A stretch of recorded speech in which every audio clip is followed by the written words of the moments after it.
വീട്ടിൽ നല്ല കാന്താരി ഉണ്ടായപ്പോൾ തോന്നി കാന്താരി ചിക്കൻ കറി ഉണ്ടാക്കിയാലോ.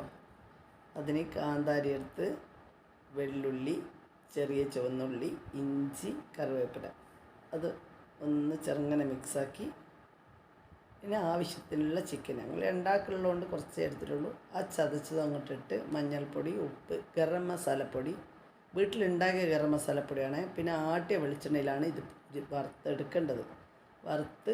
ഒന്ന് വറുത്തെടുത്താൽ മതി, നല്ലോണം പൊരിയണ്ട.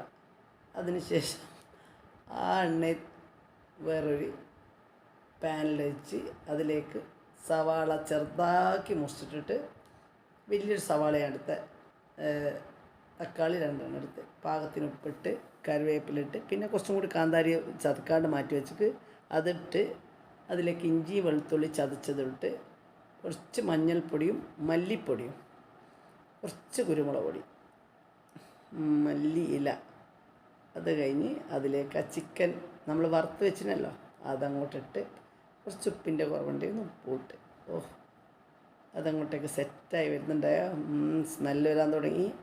ഇനി ഇതിലേക്ക് നട്ട്സ് ഇട്ടിട്ട് ഒന്ന് അരച്ചങ്ങോട്ട് ഒഴിക്കാൻ നൈസാക്കിയിട്ട്, ഇനിയിപ്പം നല്ലോണം എല്ലാം കൂടി കുഴച്ച് ഇതിങ്ങോട്ടൊക്കെ ഇല്ലേ, അരിയ റൊട്ടിക്കായാലും പത്തിലിനായാലും ചപ്പാത്തിക്കാണെങ്കിലും ഈ ഒരു കറി മതി കേട്ടോ, അത്ര രുചിയുണ്ടാവും.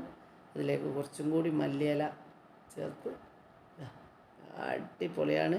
ഉണ്ടാക്കാത്തവർ ഉണ്ടാക്കി നോക്കൂ, ഇഷ്ടമാവും. Thank you.